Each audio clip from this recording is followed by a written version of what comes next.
What's up guys? Welcome to Day 185. আশা করি সবাই অনেক বেশি ভালো আছো। এখন বাজছে 12টা বেজে 10 মিনিট। এতক্ষণ যাবৎ ভিডিও এডিটিং করছিলাম, একটু কাজবাজ করছিলাম, তো আস্তে আস্তে একটু লেট হয়ে গেল। রিসেন্ট যে ভিডিওগুলো আমি করেছি এইগুলা এডিট করতে যে লেভেলে প্যারা খাওয়া লাগতেছে বুঝছো, মানে একটা ভিডিওর সাইজ হচ্ছে 20 মিনিট, 25 মিনিট, 30-35 মিনিট এরকম একটা ভিডিও লেন্থ। তো এইগুলা সময় নিয়ে আমার সিন বাই সিন কাট করে ঠিক করতে হচ্ছে, অনেক প্যারা, বুঝতে পারছো? এইগুলা আসলে একে তো টাইম পাই না, তারপরে আবার এইসব করতে গেলে ঘুম আসে, সেই সব কাজ আমার করতে হচ্ছে। মানে এই ভিডিও এডিটিংয়ের মানে একে তো হচ্ছে কি জানো, এই ভিডিওটা এমন না যে আধা ঘন্টায় আমি একদম পুরো ইনফরমেশন দিচ্ছি, এরকম কিন্তু না। এর মধ্যে হয় যে অনেক কিছু আছে আমি কথাবার্তা বলে যাচ্ছি, অনেক কিছু আছে যেটা আমি চাচ্ছি বলতে, সেটা আমি মানে বারবার বলতে পারছি না। আমার সমস্যা হচ্ছে আমি বারবার সেটা মানে মনে করতে পারছি না। আবার এরকমও হয় যে এখন একটা কথা বললাম, এরপরে আমার মনে হলো যে এই কথাটা আমি ভালো মতো আরও পলিশ করে রিপ্রেজেন্ট করতে পারি, আরও ভালো করে বলতে পারি। তো তারপরে আবার আমি ওটা খুঁজি যে আমার কি বলা উচিত, কীরকমভাবে বলা উচিত। তো ওইটা করতে করতেও মানে এইসব মিলে আসলে ভিডিওর লেন্থটা অনেক বড় হয়ে যাচ্ছে ইদানিং। এখন তোমাদের মনে হয়তো একটা কোশ্চেন আসছে, সেটা হচ্ছে আমি এতদিন যাবৎ পর্যন্ত যে ভিডিওগুলো মেক করে আসছি সব ভিডিওর লেন্থ কি ওরকম বড় বড় লেন্থ কিনা। আগে যখন আমি ভিডিও মেক করতাম আমি অতটাও আসলে পারফেকশনকে চেস করতাম না, এখনও পারফেকশন আমি চাই না, বাট ওই রকম যে আমার এটা এরকম হওয়াই লাগবে, এটা আরেকটু ভালো হইতে পারতো, মানে ওই যে ওসিডি প্রবলেমটা ওইটা আগে আমার ছিল না।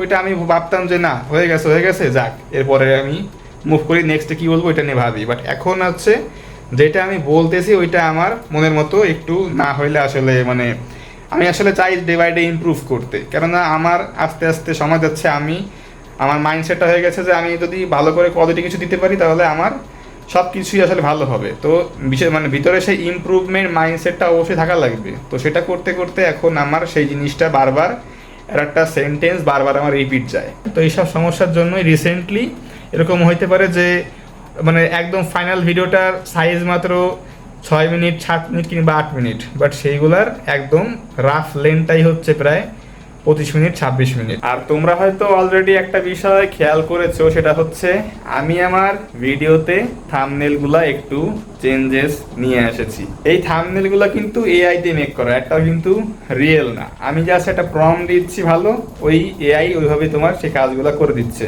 অবশ্য শুরু থেকে আমার আসলে এইরকম ইন্টেনশন কোনোভাবেই মানে কোনো সময় ছিল না যে আমি এআই দিয়ে এরকম থাম্বনেল মেক করব। আমি চেয়েছিলাম যে আমি একদম রিয়েল ফটোশ্যুট করব, এরপরে হয়তো ক্যানভা বা বিভিন্ন তোমার সেই অ্যাপ দিয়ে আমি একটা থাম্বনেল ডিজাইন করবো। বাট আমার আসলে সময় হচ্ছিল না, অনেক দিন যাবতই আমি একটা থাম্বনেল বারবার ইউজ করছিলাম, তো ওটা আমার নিজেরও দেখতে খুব বেশি খারাপ লাগছিল। তো একটা পর্যায়ে আসলে ভাবলাম যে না দেখি আসলে কি হয়।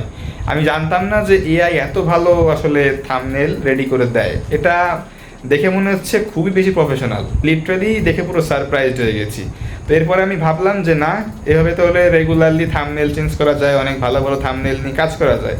আমার মাথায় আইডিয়া আছে, থট আছে, বাট আমার সেই সময়টা নেই যে যেটা আমি এক্সিকিউট করব। তো এখন যেহেতু এটা ইজিলি হয়ে যাচ্ছে এআইয়ের মাধ্যমে, একটা প্রম্পট দিচ্ছি, নিমিশেই ভালো কিছু আমি পাচ্ছি, তো সেক্ষেত্রে এখন ইনশাল্লাহ ভালো কিছু ডেলিভার করতে পারবো তোমাদেরকে ইনশাল্লাহ। আমি মেইনলি এআই ইউজ করতাম আমার কোনো একটা কোশ্চেন জানার হলে, সেটা আমি এআইকে অ্যাক্স করতাম, সে আমাকে সেই অ্যান্সারটা দিয়ে দিত। বাট ওই রকম তোমার ইমেজ জেনারেট করা এইসব করা আমি খুব একটা করতাম না। লাস্ট করেছিলাম হয়তো এখান থেকে আরও প্রায় 4-5 মাস আগে। রিসেন্টলি আমি এটা ট্রাই করলাম, আমি লিটারালি সারপ্রাইজড। মানে আগের থেকে এটা আপডেট হয়ে গিয়েছে, চ্যাট জিপিটি বলো বা জেমিনাই বলো, সবারই কিন্তু ভালো একটা আপডেট এখানে আমি খেয়াল করলাম। আগে তো ইমেজ জেনারেট করেছি, তো এরকম কোয়ালিটি আমি মানে এই ফার্স্ট টাইম দেখলাম, একদম টপ নচ শার্প কোয়ালিটি একদম, যেটা আগে কিন্তু চ্যাট জিপিটি জেমিনাই এরা কেউই প্রোভাইড করতে পারতো না। তো এখন দেখে খুব ভালো লাগতেছে, ইমেজের রেজুলেশনটা অনেক বেশি হাই আছে, শার্পনেস, ডিটেইল, কালারিং, ব্যাকগ্রাউন্ড সব কিছু একদম টপ নচ করে যদি ভালো একটা প্রম্পট এদেরকে দেওয়া যায়। তো আমি আসলে রিসেন্টলি এই এআই টুলসগুলো ইউজ করে খুব বেশি সারপ্রাইজড, এবং ইচ্ছা আছে আশা করি এইগুলো নিয়ে ফিউচারে ভালো মতো মানে নিজের কাজগুলোতে ভালো মতো ইউটিলাইজ করা। তাছাড়াও অনেক এআই টুলস এখানে আছে, সেগুলোর মধ্যে নোটবুক এলএম আছে, ক্লাউড আছে, অনেক ভালো ভালো এখানে এআই টুলস আছে। আমার আছে শিক্ষার ইচ্ছাগুলো আছে যে আমি শিখবো, কেননা ব্যবসা রান করতে গেলে অনেক কিছু দরকার হয়, অনেক হিসাব নিসাব অনেক কিছুরই জিনিস সেখানে আছে। এআই কিন্তু বর্তমানে অনেক কিছু একটা ব্যবসা অপারেট করতে গেলে কিন্তু অনেক গুরুত্বপূর্ণ ভূমিকা রাখছে। হয়তো সেগুলো আমাদের জানা নাই যে এটা দিয়েই কাজ হয়, এর জন্য আমরা এটা করতে পারছি না, আমাদের ব্যর্থতা।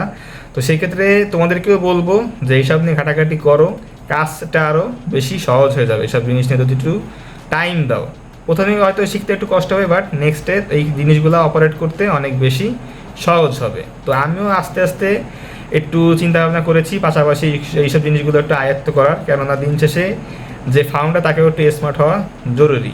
আর রিসেন্টলি একটা বিষয় আমি দেখে খুবই অবাক হচ্ছি, সেটা হচ্ছে অনেক ভালো ভালো বড় বড় কোম্পানি তাদের প্রোডাক্টের অ্যাড দিচ্ছে। মানে ইউটিউব যখন আমি চালাই টিভিতে তখন অনেকগুলো অ্যাড তো আসে। তো এরা করতেছে কি, সেই গুগলের যে VO3 আছে না, ওই যে অ্যানিমেশন যে এআইটা আছে, প্রম্পট লিখে তো একদম তোমার নিমিষেই মনে হয় একটা রিয়েলিস্টিক একটা ভিডিও ওরা তৈরি করে দিচ্ছে, একদম দেখতে পুরো রিয়েল লাগে। ওটা তো প্রথম প্রথম এখান থেকে হয়তো এই বছরের শুরুর দিকে একটু ইন্ট্রোডিউস হয়েছি আমরা বাঙালিরা। তো এটা এখন দেখতেছি যে বড় বড় কোম্পানিরা এই জিনিসটা ইউজ করতেছে, আর ভালো মতো ইউজ করতেছে। আর সব থেকে বড় ব্যাপার হচ্ছে, তোমরা যারা চাও যে আমরা যখন একটা ভিডিও শ্যুট করব নিজেদের ব্র্যান্ডের জন্য বা নিজেদের বিজনেসের জন্য, অনেক বড় একটা গ্র্যান্ডার হওয়া লাগবে বা নিজেদের বাজেট শর্টেজ হওয়ার কারণে সেই কাজটা করতে পারো না, তোমরা কিন্তু এই বাজেটে অত কিছু খরচ বরচ না করে জাস্ট এই যে VO3 দিয়ে কিন্তু বেশ ভালো ভালো যদি একটু প্রম্পট যদি ভালো মতো পারফেক্টলি প্রোভাইড করতে পারো, তাহলে কিন্তু অনেক ভালো ভালো বড় গ্র্যান্ডারের শ্যুট করানো পসিবল। VO3 একদম শুরুতে আমি যা দেখেছিলাম তার থেকে এখন অনেক ভালোভাবে আপডেট করা হয়েছে। তো গাইস, আলটিমেটলি আজকের আর কিছু বলার নাই, কোনো কিছু চাচ্ছি না ডিসকাশন করতে, যেহেতু অনেকগুলা ভিডিওর প্রজেক্ট জমা হয়ে গিয়েছে, তো সেইগুলো নিয়ে কাজবাজ করছি। তো ইয়েস, এখন আমি আরেকটা ভিডিও এডিট করব, এটা হচ্ছে আমি এখন এক্সপোর্ট দিব। এটা না, যেটা ভিডিও এডিট করছিলাম ওটা আমার কিছু কাজ বাকি ছিল, ওটা এক্সপোর্ট দিয়ে ইউটিউবে আপলোড করে দিব, তারপরে আরেকটা ধরবো। এভাবে ধরতে ধরতে আস্তে আস্তে ইনশাল্লাহ শেষ করে ফেলবো। তো ভিডিওটা আজকের আমি এখানেই শেষ করছি, দেখা হচ্ছে ইনশাল্লাহ আগামীকাল। Take care on yourself and আল্লাহ হাফেজ।